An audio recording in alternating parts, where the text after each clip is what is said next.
Los Angeles was once the dream factory, the city where everyone came to reinvent themselves, where a handshake could turn into a fortune and a single-room apartment felt like the first chapter of something magical. But today, the real estate crisis in Los Angeles has transformed that dream into a nightmare most people cannot wake up from. Families who built their lives here for generations are now being forced out by forces they cannot control. And the city that once promised opportunity now delivers eviction notices instead. What happened to the place where dreams were supposed to come true? The answer is darker than you might imagine, and the people responsible are not who you think they are. You have felt this if you have ever walked through neighborhoods you once knew and found them unrecognizable. You have seen it in the empty storefronts where family businesses thrived for decades. You have heard it in the voices of friends who tell you they simply can't afford to stay anymore. This is not just about rising prices or market fluctuations. This is about a systematic dismantling of what made Los Angeles a city of possibility. And it is happening right now, while most people are looking the other way. Picture Los Angeles in the early 2000s. The city was vibrant and diverse, a place where artists and dreamers could still find affordable spaces to create, where working families could buy modest homes and build equity, where neighborhoods had soul because the same people lived there long enough to care about each other. Venice Beach was still bohemian. Silver Lake had not yet become unaffordable for musicians, and you could rent an apartment in downtown without needing a six-figure salary. The real estate market was stable, predictable, human in scale. People bought homes to live in them, not to flip them or turn them into investment portfolios. But something shifted after the financial crisis of 2008. While the rest of America struggled to recover, Los Angeles became ground zero for a new kind of real estate game, one that would fundamentally alter the fabric of the city forever. Institutional investors, hedge funds, and foreign capital saw opportunity in the chaos. They began purchasing properties at scale, not hundreds but thousands of units at a time, transforming housing from a human need into a speculative commodity. These were not families looking for homes. These were entities with billions in capital looking for returns, and they did not care who got displaced in the process. The numbers tell a story that should make every Angeleno furious. Between 2012 and 2022, home prices in Los Angeles increased by 173%, while wages grew by only 46%. Let that sink in for a moment. Housing costs nearly tripled while incomes barely moved. A median home that cost $400,000 in 2010 now sells for over $900,000. Rent for a one-bedroom apartment that was $1,200 a month is now $2,800, and that is if you can even find one available. This is not natural market growth. This is orchestrated wealth extraction on a massive scale. We all remember when neighborhoods had character, when you could walk down the street and recognize faces, when local businesses knew your name. That world is disappearing block by block, replaced by sterile luxury developments that sit half-empty because they were never meant to be homes in the first place. They were meant to be investments, safety deposit boxes in the sky for wealth that needs somewhere to hide. You have seen these buildings, the ones with floor-to-ceiling windows that glow empty at night, the ground-floor retail spaces that remain vacant for years because the rents are set so high that no actual business can afford them. This is the new Los Angeles, a city being hollowed out from the inside. But wait until you see who is really behind this transformation. It is not just greedy landlords or heartless developers, though they certainly play their part. The real architects of the Los Angeles real estate crisis are operating at a level most people never see. Private equity firms like Blackstone purchased entire apartment complexes across the city, immediately raising rents by double-digit percentages and cutting maintenance to maximize profit margins. Foreign investors, particularly from China and Russia, parked billions in Los Angeles real estate as a hedge against instability in their home countries, driving up prices and creating artificial scarcity. Tech wealth from Silicon Valley flooded into West Side neighborhoods, treating homes like stock portfolios and pricing out everyone who actually worked in those communities.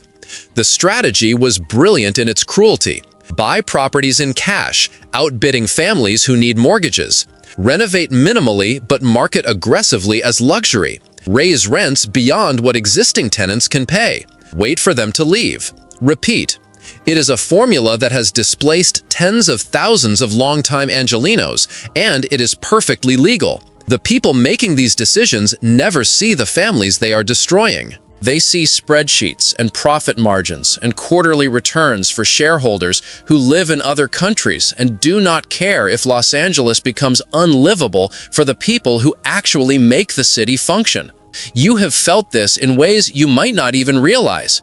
When your favorite taco shop closed because the rent tripled overnight. When your childhood friend moved to Arizona because raising kids in Los Angeles became financially impossible.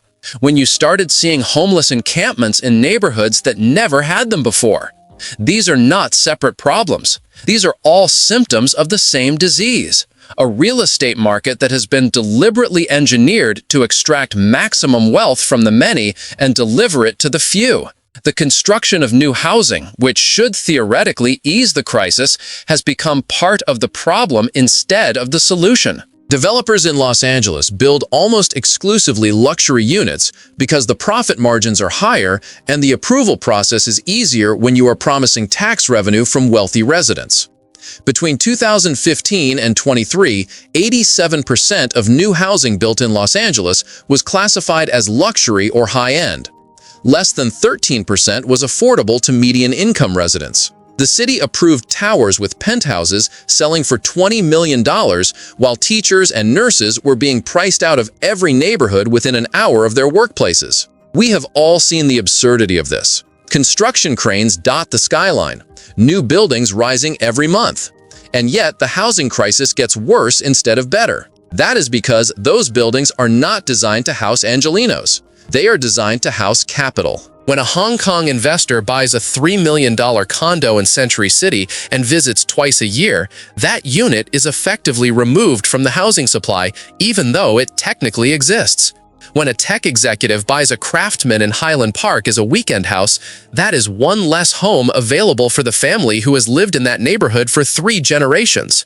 The housing is there. It is just not for you. But that is not even the worst part. The worst part is how the crisis feeds itself in an accelerating spiral of displacement and desperation. As neighborhoods become unaffordable, longtime residents are forced to move further and further from job centers, spending 3 or 4 hours a day commuting, sacrificing time with their children and their health just to survive. The neighborhoods they leave behind lose the diversity and culture that made them special, becoming homogeneous enclaves of wealth, where the only service workers are the ones who clean the houses and then disappear back to wherever they can afford to sleep.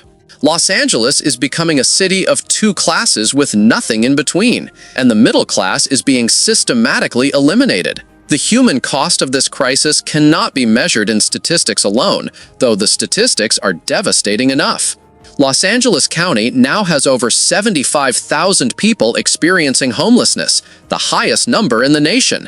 Many of them are not addicts or mentally ill as stereotypes suggest. They are people who had jobs and apartments until rent increased beyond their means, and one bad month sent them into a spiral they could not escape. Teachers living in cars because they cannot afford rent in the districts where they teach. Seniors sleeping in parks because their fixed incomes cannot keep pace with housing costs. Families doubled and tripled up in single apartments. Children sleeping in living rooms because their parents cannot afford anything bigger. You have seen them on your way to work. The tents under freeway overpasses, the RVs parked in industrial areas, the people who were not there 5 years ago and now seem to be everywhere. They are not different from you. They are you if a few things had gone differently. If you had gotten sick or lost a job or had an unexpected expense with no safety net to catch you. The real estate crisis in Los Angeles has made housing so precarious that millions of people are one emergency away from losing everything, and they know it. And that knowledge creates a kind of ambient anxiety that permeates the entire city. The political response to this crisis has been theater at best and complicity at worst. Politicians give speeches about affordable housing while approving zoning changes that benefit luxury developers. They declare states of emergency while cutting funding for tenant protections. They promise solutions while accepting campaign contributions from the same real estate interests driving the crisis. Proposition after proposition appears on ballots with promising names and vague language that somehow always seems to benefit developers more than residents. The system is designed to prevent meaningful change while creating the appearance of trying. And meanwhile, the crisis accelerates. We have all been told the same explanations over and over. There is not enough housing supply. Regulations make building too expensive. It is just the free market working as intended. But these explanations conveniently ignore the reality that Los Angeles has enough housing. It just does not have enough affordable housing because the market has been captured by forces that profit from scarcity. There are more empty bedrooms in Los Angeles than there are homeless people. There are thousands of units sitting vacant as investments. The problem is not supply. The problem is a system that treats housing as a commodity to be traded rather than a human right to be guaranteed. Wait until you see how deep this corruption goes. City council members receiving donations from developers and then voting to approve their projects. Planning commissioners who work in real estate approving zoning changes that benefit their own firms. An entire ecosystem of lawyers, consultants, and lobbyists whose sole purpose is to rig the game in favor of those with capital. The Los Angeles real estate crisis is not a natural disaster or an unfortunate byproduct of success. It is a deliberately engineered transfer of wealth, and the people engineering it have names and addresses and political connections that protect them from consequences. The psychological impact of living through this crisis changes people in ways that are hard to articulate but impossible to ignore. There is a heaviness to life in Los Angeles now, a constant background stress of wondering how long you can hold on, of calculating rent against income and knowing the math does not work, of watching your city transform into something you no longer recognize and feeling powerless to stop it. The dream that brought people to Los Angeles, that promise of reinvention and possibility, has been replaced by a grinding anxiety about survival. People work multiple jobs and still fall behind. They give up on having children because they cannot afford space for them. They abandon careers they love because those careers cannot pay Los Angeles rents. The crisis is not just about housing, it is about the death of hope. You have felt this erosion of possibility in your own life, even if you have managed to hold on so far. Maybe you have delayed buying a home indefinitely because prices are so absurd that saving a down payment feels impossible. Maybe you have accepted a longer commute or a smaller apartment or a neighborhood you never would have chosen just to make the numbers work. Maybe you have started thinking about leaving Los Angeles entirely, joining the exodus of people who tried to make it work and finally admitted defeat. This is what the crisis does. It does not just displace people physically, it displaces them emotionally, severing their connection to a city they loved and forcing them to give up on dreams they once held sacred. The neighborhoods most impacted by the crisis are predictably the ones with the least political power to fight back. South Los Angeles, where black families who survived redlining and white flight are now being pushed out by gentrification. Boyle Heights, where Latino communities that have existed for generations face displacement by hipster invasions and rising property values. Koreatown, where immigrant families who built businesses and lives are being priced out by luxury development. The pattern is always the same. Target communities with cultural richness and affordable housing. Rebrand them as emerging neighborhoods. Let real estate speculation do its work. Displace the people who made those neighborhoods special in the first place. Declare it progress. We have all watched this happen in real time, neighborhood after neighborhood, each one following the same script. First come the coffee shops and galleries, the signals that capital has identified the next conquest. Then come the luxury developments, always promising to include affordable units, but somehow those units never materialize, or they are affordable only to people making $90,000 a year. Then come the rent increases, the evictions, the longtime residents who suddenly cannot afford to live in the homes they have occupied for decades. Finally comes the transformation, the neighborhood that was once alive with culture and community becoming a sanitized playground for wealth, the soul surgically removed and replaced with aesthetic emptiness. The environmental impact of this crisis compounds its human cost in ways most people never consider. When working-class families are forced to move to the Inland Empire or Antelope Valley because that is the only place they can afford, they trade hours of their lives to commuting, burning fuel and clogging freeways, and contributing to the climate crisis that threatens all of us.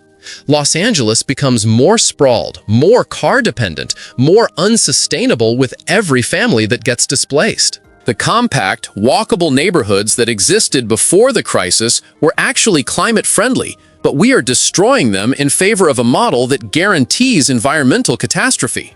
But wait until you see what happens next if nothing changes. The current trajectory is unsustainable in every sense. Los Angeles cannot function as a city if the people who do essential work cannot afford to live anywhere near where they work.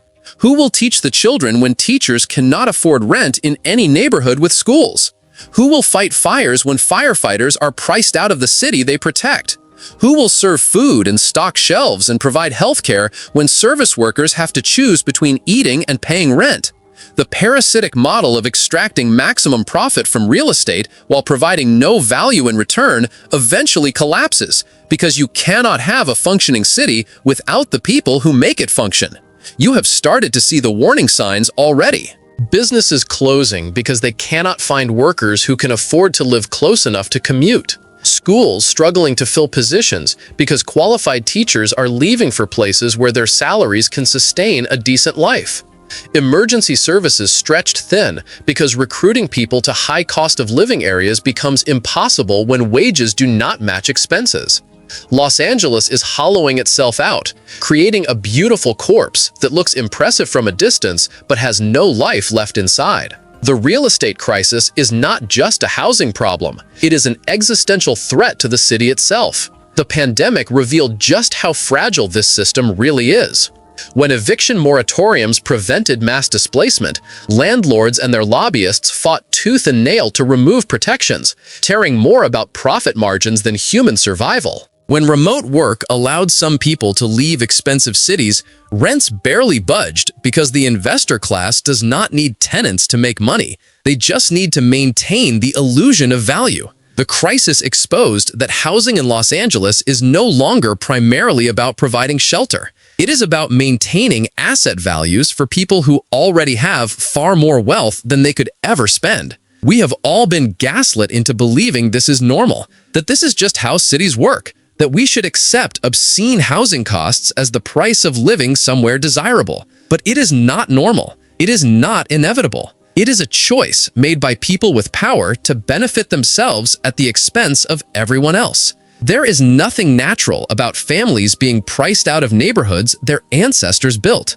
There is nothing inevitable about homelessness exploding while luxury towers sit empty. These are policy decisions, and they can be changed by different policy decisions if we have the courage to demand them. The solutions exist, but they threaten the interests of those who profit from the crisis, which is why they are never seriously implemented. Aggressive rent control to prevent displacement. Massive public housing construction to compete with the private market. Vacancy taxes to penalize housing being held empty as investment. Restrictions on corporate ownership of residential properties. Zoning reforms that actually prioritize affordable housing over luxury development.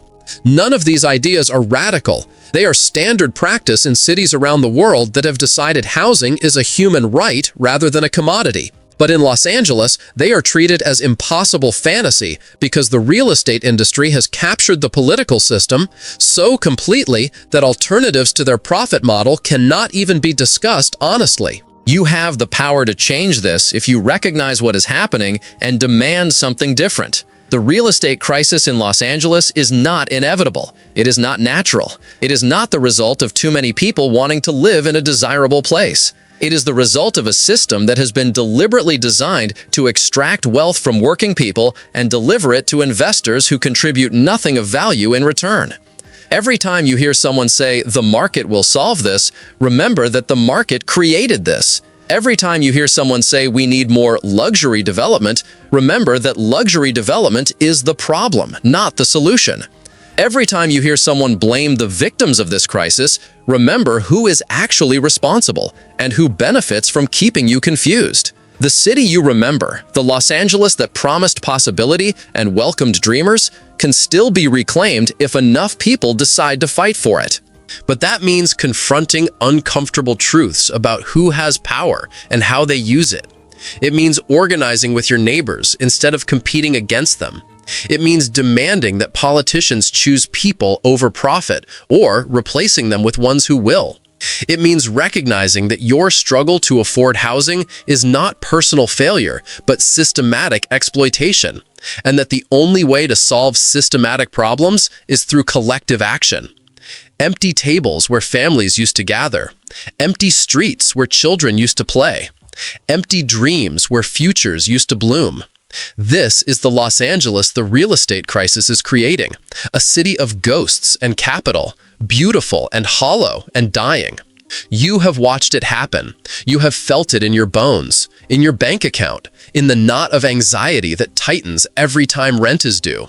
The question is not whether the crisis is real. The crisis is undeniable. The question is whether we will accept this as inevitable, or whether we will fight for the city that was promised to us, the city that could still exist if we have the courage to take it back from those who stole it.